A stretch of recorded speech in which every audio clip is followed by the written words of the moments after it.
Hello friends, तो इस video में आप सभी का स्वागत है जिसमें हम आज बात करेंगे क्लास 10th के लिए हम करेंगे साइंस। और इस चैप्टर एक नया चैप्टर शुरू कर रहे हैं जिसका नाम है धातु एवं अधातु। ठीक है, धातु एवं अधातु करेंगे। और ये आप सभी का है अध्याय 3। 2 अध्याय हम कर चुके हैं, तो जाकर आप देख सकते हैं, चैनल पर पड़ा हुआ है। और अभी हम शुरू करेंगे धातु और अधातु। बेसिक बातें हम पहले करेंगे, क्या क्या चीज़ें हैं, क्या क्या है इस चैप्टर में, वो तो आपको पता ही, धातु और धातु से रिलेटेड ही सब कुछ होगा। तो बेसिक बात कर लेते हैं हम यहाँ पर। ठीक है, चैप्टर शुरू करने से पहले, मतलब मेन टॉपिक शुरू करने से पहले कुछ चीज़ें हैं जो डिस्कस करेंगे। मैथ आपका चल रहा है तीसरा चैप्टर, वो भी प्रश्नावली 3.2 हम करवा रहे हैं, उसमें भी हो ही चुका है लगभग, बहुत जल्द हो जाएगा। यानी कि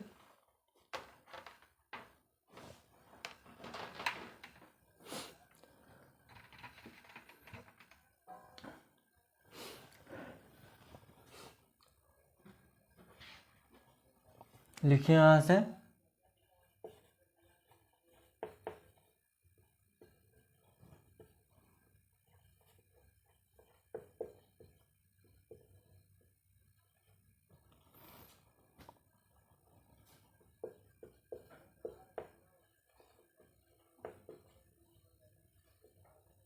धातु एवं अधातु, जिसमें हम कुछ बातें हैं कि तत्वों करेंगे। लिखिएगा इसमें कि तत्वों को उनके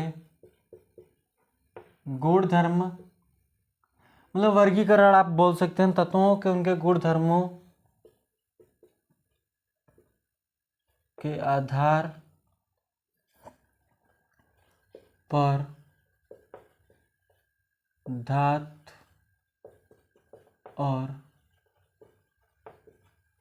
अधातु में वर्गीकृत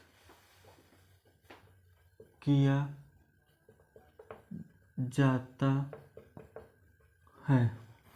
ठीक है, तत्वों को उनके गुण धर्मों के आधार पर धातु एवं अधातु में वर्गीकृत किया जाता है। आगे है कुछ बातें जिसमें हम करेंगे, जैसे कि धातु के कुछ उदाहरण है, जैसे कि आयरन हो गया, यानी कि लोहा। ठीक है,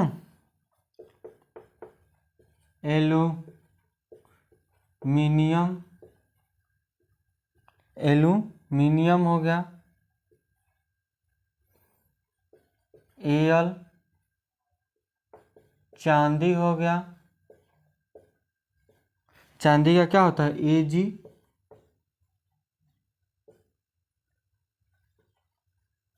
फिर इसके बाद आप कॉपर लिख सकते हैं, Cu। अधातु के कुछ लिख लेते हैं, अधातु के कुछ उदाहरण हैं, जैसे hydrogen, H, nitrogen, N, sulphur, S, oxygen. ठीक है, ऑक्सीजन हो गया। ये क्या है, अधातु है।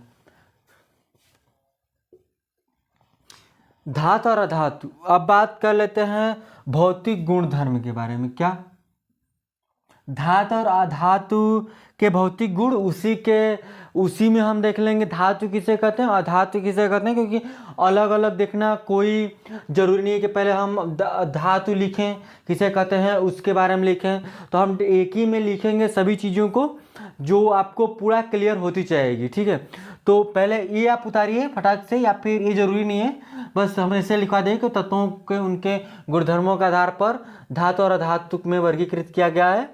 धातु के कुछ उदाहरण और अधातु के हो गए, तो इसको हम इरेज करेंगे या फिर इसका स्क्रीनशॉट लीजिए, या फिर आप उतार चुके होंगे तो कोई बात नहीं है।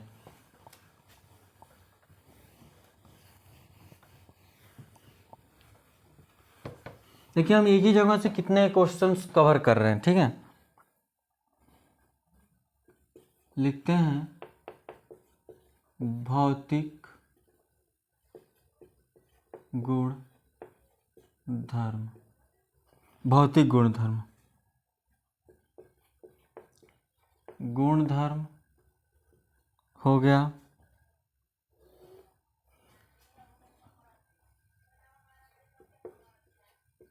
धातु, और यहाँ पर हम लिखेंगे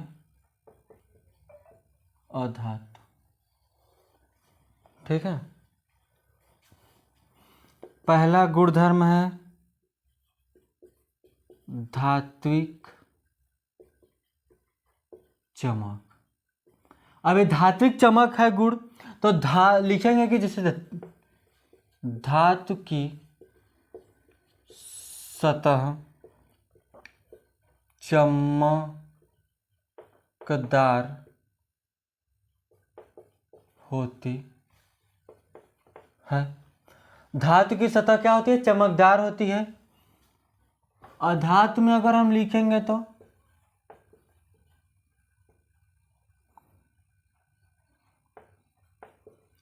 अधातुएं चमकीली नहीं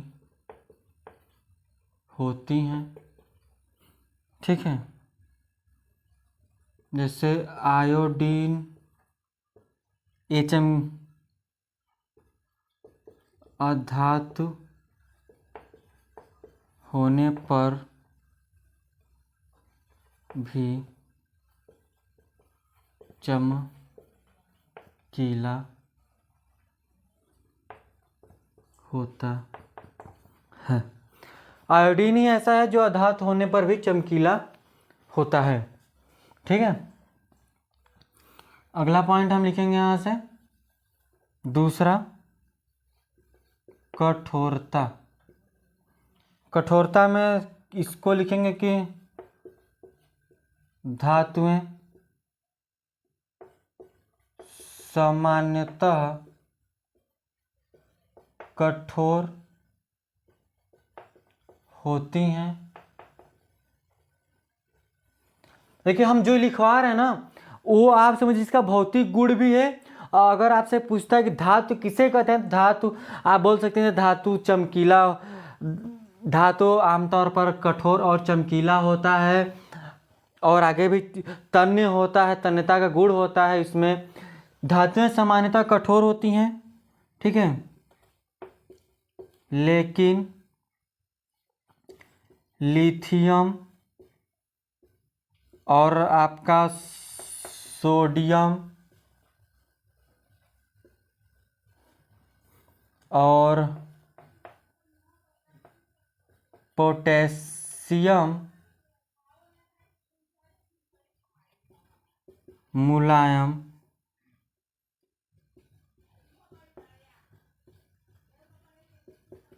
मुलायम होता है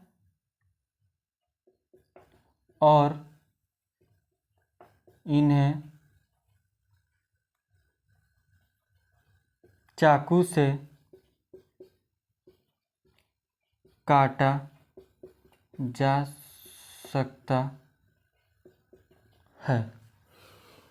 धातुएं सामान्यतः कठोर होती हैं, लेकिन लिथियम, सोडियम और पोटेशियम मुलायम होता है और उन्हें चाकू से काटा जा सकता है।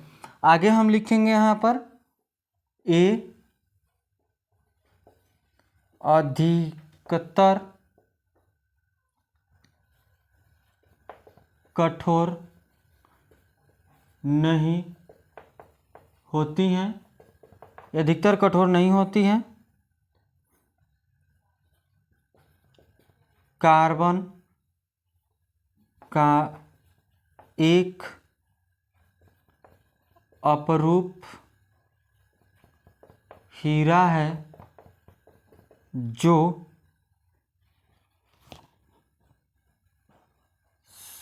सबसे कठोर प्राकृतिक पदार्थ है। कार्बन एक अधातु है, उसका अपरूप होता है हीरा, ठीक है। उसका अपरूप क्या होता है? हीरा, जो कि क्या होता है? कठोर होता है, प्राकृतिक पदार्थ है जो काफी कठोर होता है। आगे लिखेंगे अघात वर्धनता, ठीक है। लिखिए तीसरा नंबर डाल के, अघात वर्ध्यता, ठीक है। तो लिखेंगे कुछ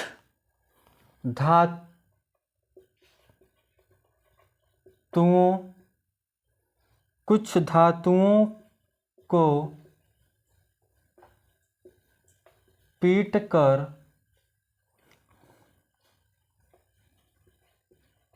पतली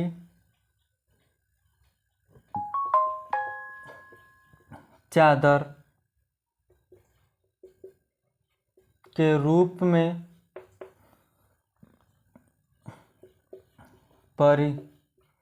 परिवर्तित किया जाता है या किया जा सकता है।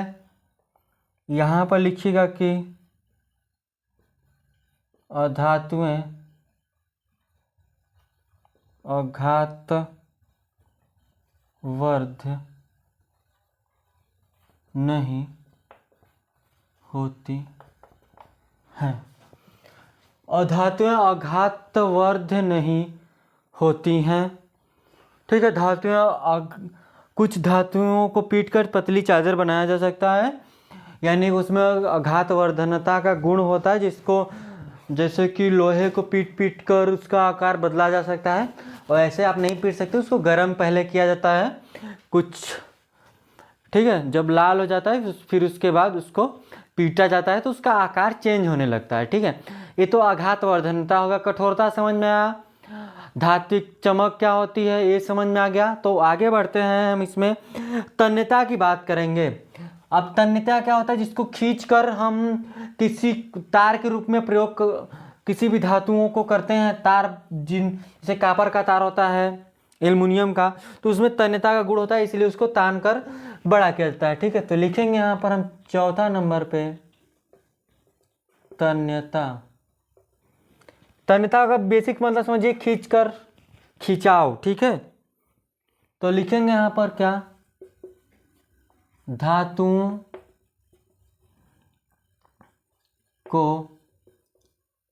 पतली तार के रूप में खींचा जा सकता है। धातुओं को पतली तार के रूप में खींचा जा सकता है। धातुएं और जो अधातुएं होती हैं, अधातुएं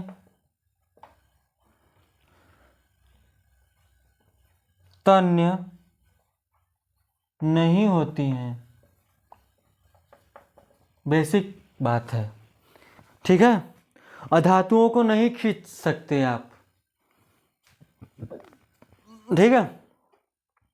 अगला पॉइंट है हमारा विद्युत एवं ऊष्मा का चालक। विद्युत और ऊष्मा का चालक। उस विद्युत क्या होता है? जो लाइट होती है, जो आप ये लाइट देख ही रहे होंगे, ये चमक रहा है बोर्ड पर, ये सब चीज़ें, और जिससे हमारी मोबाइलें चलती हैं, लाइटें बढ़ती हैं, पंखे चलते हैं, तो उसमें धातुएं ही तो यूज होते हैं। अधातुएं थोड़ी यूज होती हैं, उसमें विद्युत और ऊष्मा का प्रसार होगा। ठीक है, तो ऊपर वाला इरेज करेंगे, नीचे 8 तो जाना चाहिए, लिख लेते हैं। अच्छा ही ना, देखिए यहाँ पर क्या है, 5वां नंबर है विद्युत व ऊष्मा के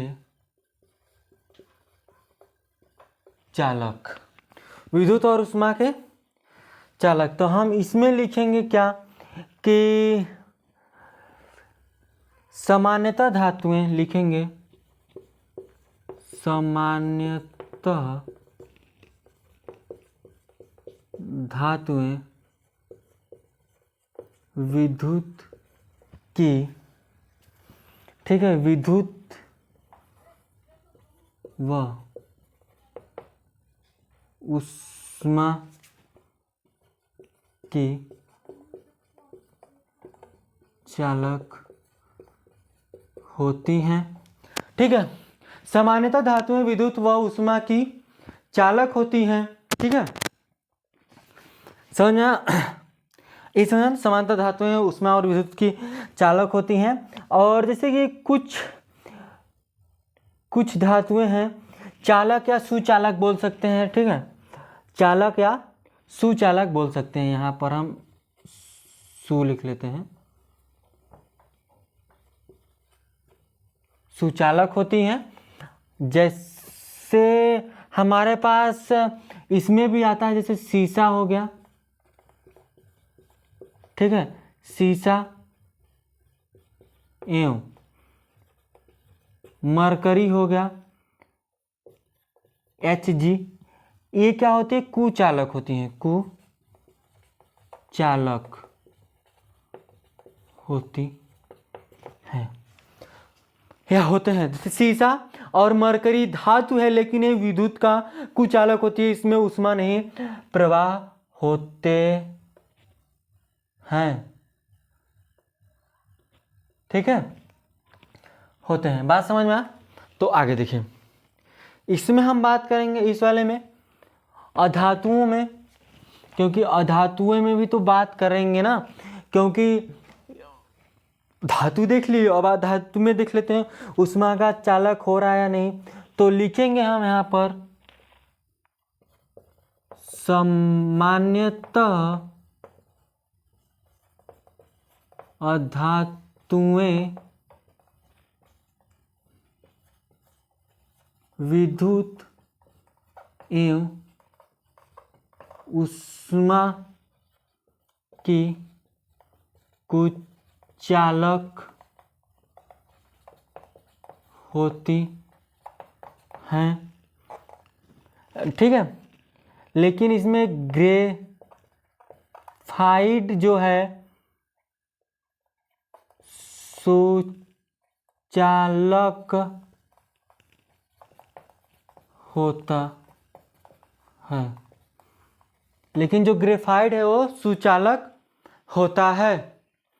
ठीक है, कुछ अपवाद हैं, होते तो इस परिवार के हैं, लेकिन वो डाककर उस परिवार के काम करते हैं। ठीक है, दिखते इस तरह के हैं, लेकिन काम अलग तरह का करते हैं। ठीक है, इतना बात समझ में आया आपको? तो आगे देख लेते हैं, घनत्व की बात कर लेते हैं। इसमें घनत्व की बात कर लेते हैं, इतना चीज़ आपको समझ। हाँ, एक और चीज़ आपसे पूछ सकता है कि सुचालक और कुचालक क्या होता है। ठीक है, ये बेसिक सी बात है, आपसे पूछता है सुचालक क्या होता है। सुचालक यानी जिसमें ऊष्मा और विद्युत आसानी से प्रवाहित हो जाता है, उसको सुचालक कहते हैं। ठीक है, कुचालक क्या है, जिसमें ऊष्मा और विद्युत आसानी से प्रवाहित नहीं होता है, उसको क्या बोलते हैं, कुचालक बोलते हैं। जैसे कि क्या होता है, जैसे जैसे कि लकड़ी हो गया, रबड़ हो गया, ये सब कुचालक है। सुचालक सोना, लोहा, ठीक है, ये सब सुचालक है, जिसमें ऊष्मा आसानी से प्रवाहित हो जाती है। इसमें बात कर लेते हैं आगे घनत्व की।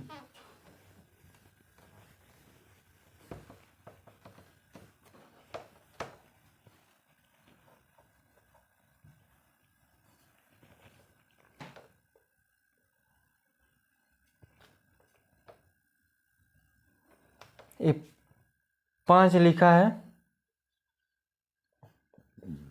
आगे देखिए छठवां नंबर। छठवां नंबर पर है हमारा क्या, हम कितना लिख लिए, तन्यता लिख लिए, हम सही से लिखे थे ना।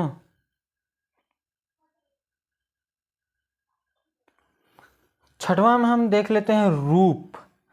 ठीक है, ये रूप ऊपर ही था जो हम नहीं देखे। ठीक है, तो अभी देख लेते हैं रूप मतलब।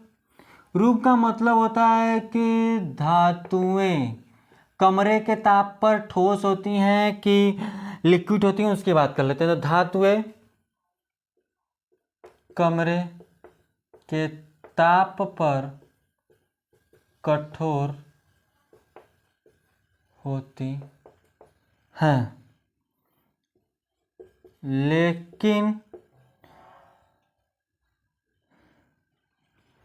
ठीक है, धातुएं कमरे के ताप पर कठोर होती हैं या कठोर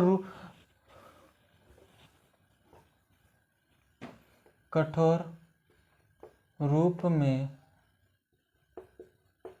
पाई जाती है।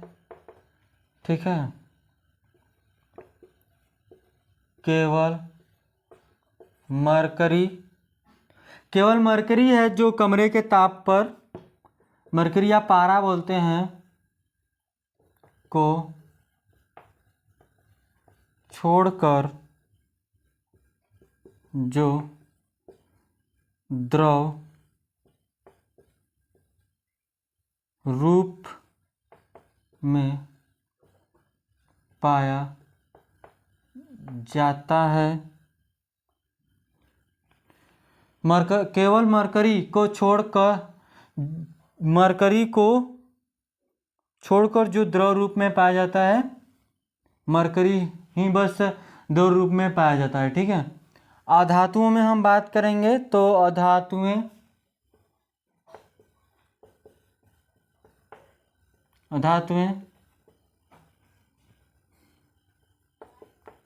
ठोस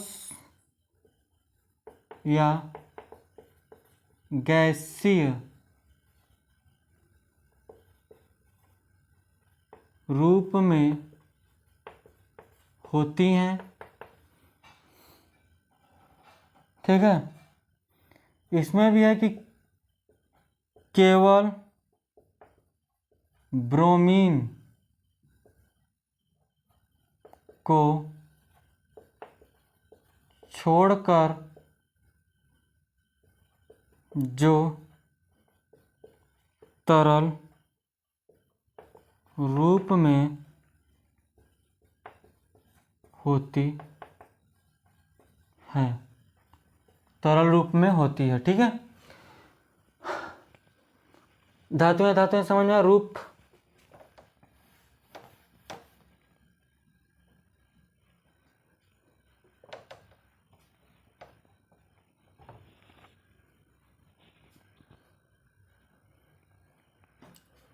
सातवां नंबर पे आइए, घनत्व की बात कर लेते हैं। तो इसमें लिखेंगे सामान्यतः जो अधिक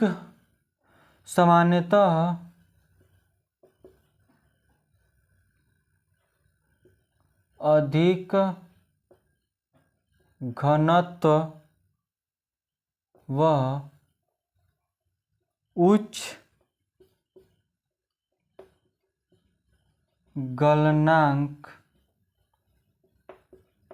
होता है। सोडियम, ठीक है, एवं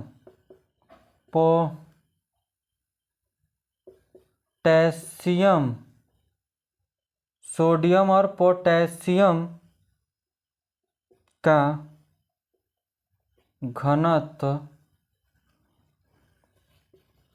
तथा गलनांक कम होता है। सोडियम या पोटेशियम का घनत्व तथा गलनांक कम होता है। मतलब कुछ कुछ चीज़ें अपवाद में है, ठीक है, कि मतलब वो धातु है लेकिन अधातु की तरह व्यवहार कर रहा है, ठीक है। इसमें लिखेंगे कि सामान्यतः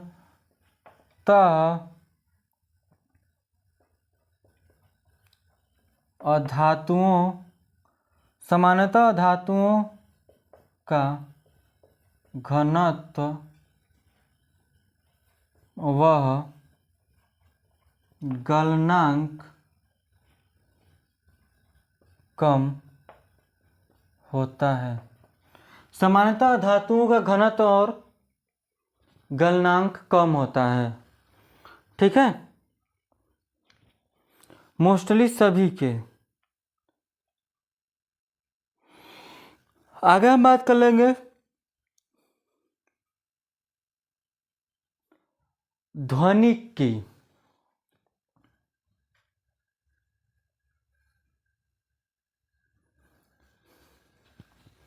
ठीक है, इतना ज़रूरी नहीं है, फिर भी हम लिखवा दे रहे हैं सभी को, आपको जितना ही याद रहेगा। जैसे आप पेपर में अगर 100 वर्ड याद करके जाते हैं तो 100 वर्ड तो लिख कर नहीं आते हैं, 85 वर्ड 60 वर्ड लिखते हैं, तो उतना ही जितना ही अधिक याद रहेगा उतना ही आपके लिए अच्छा रहेगा, ठीक है। आगे बात कर लेते हैं इसमें 8वां नंबर पे ध्वनिक। अब ध्वनिक क्या होता है? आवाज़। किससे आवाज़ आती है? तो लिखेंगे कि धातुएं कठोर सतह से टकराने पर आवाज पैदा करती है। धातुएं कठोर सतह से टकराकर आवाज पैदा करती हैं और अधातुएं जो है ध्वनिक नहीं होती है, इससे आवाज नहीं निकलता है, ठीक है। इसमें एक और है जो अभिक्रिया से रिलेटेड, रासायनिक अभिक्रिया, ऑक्साइड।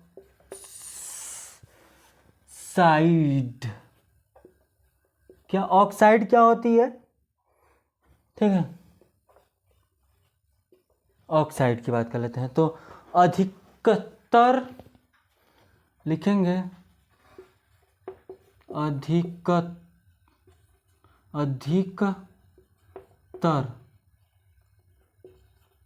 धातुएं, अधिकतर जो धातुएं होती हैं क्षारीय